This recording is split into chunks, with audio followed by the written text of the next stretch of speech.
Otep à tous, bien-aimés frères et sœurs. Vous savez quoi?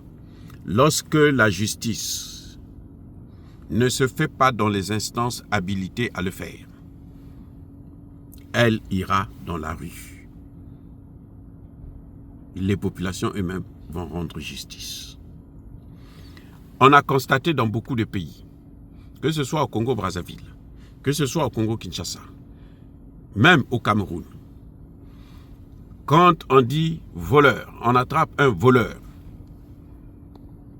la population le prend, on ne l'amène pas à la police, on le prend, on le met dans, on verse de l'essence dessus, on le brûle. Parfois, la personne est même innocente. Mais comme c'est ce qu'on appelle la vindicte populaire, eh bien, même des innocents peuvent passer quand ils sont au mauvais endroit et au mauvais moment. Parce que la justice est défaillante. Quand vous voyez des choses comme ça, c'est la défaillance de la justice. Pourquoi je vous parle de ça? Parce qu'aujourd'hui, les Congolais en civil, avec des morceaux de bois, sont rentrés au Rwanda. Des populations civiles sont rentrées au Rwanda. Avec des petits bâtons, des couteaux, avec des pierres, pour aller combattre le Rwanda. Quand on arrive à ce niveau, écoutez-moi bien, c'est une situation très dangereuse. Pourquoi? Le peuple qui décide de faire ce genre de choses-là, c'est qu'il n'a pas confiance en son armée. Il n'a pas confiance en son gouvernement.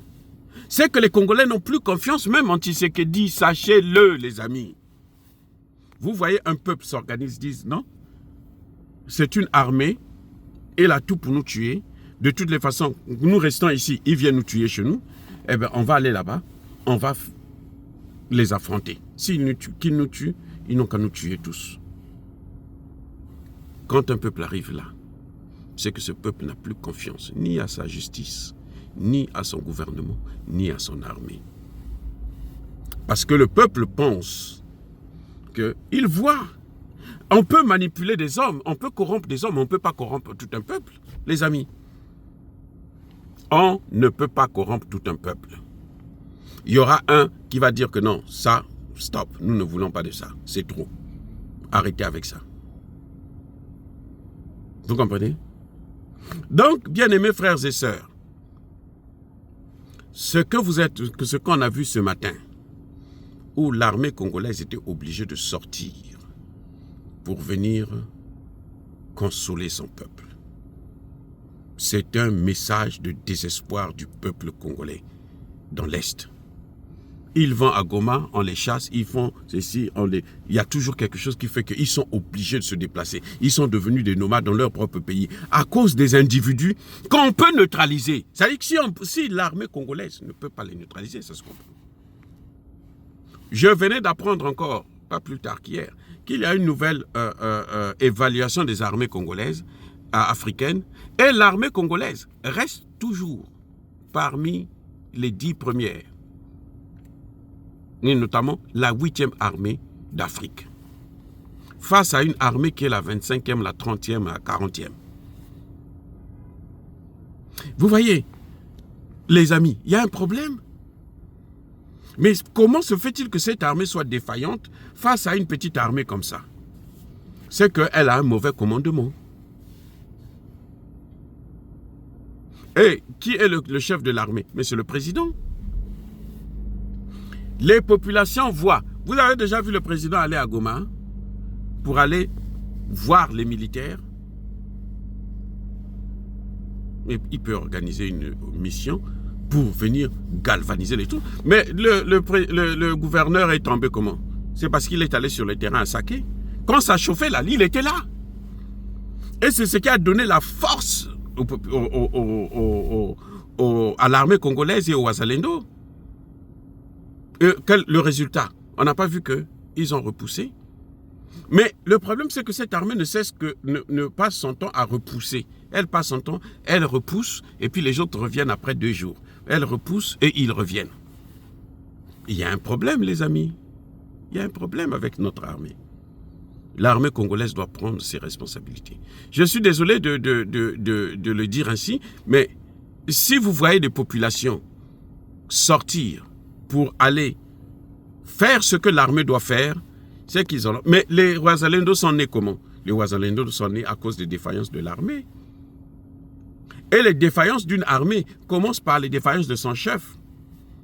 Parce que c'est le chef qui doit dire, mais écoutez, nous allons jusqu'à la mort. Mais quand le chef aujourd'hui vous dit, allez-y, demain, il vous prend, on vous montre que ça c'est un traître, on le prend, on l'envoie à le général Chico, qui a vendu le Nord Kivu. Non, on l'a pris, on l'a nommé dans une autre zone, toujours le même poste, dans une zone encore plus grande. Bien aimés frères et sœurs, vous croyez que les populations ne voient pas?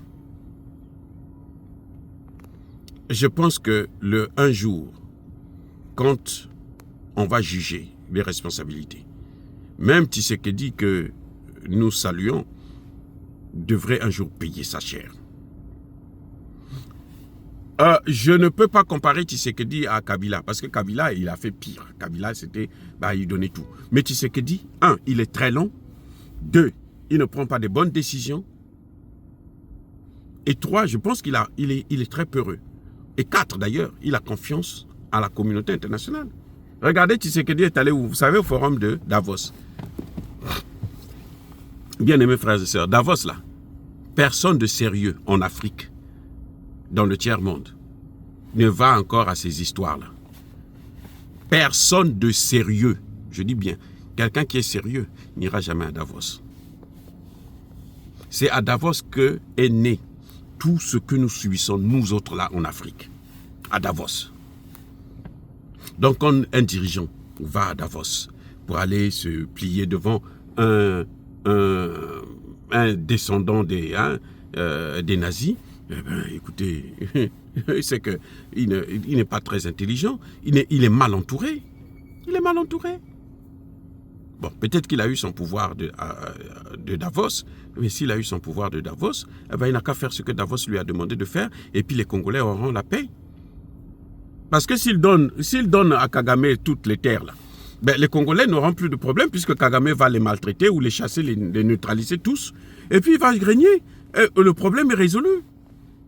Au lieu de faire croire aux gens que non, tu peux régler l'affaire, et puis tu es en train de tergiverser, en train de tourner autour du pot.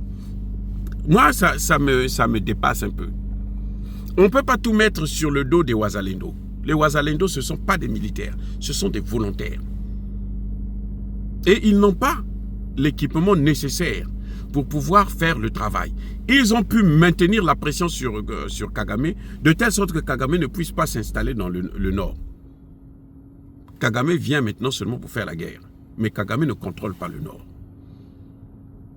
Même si, dernièrement, il y a des villes qui sont tombées encore et tout, mais ça ne veut absolument rien dire.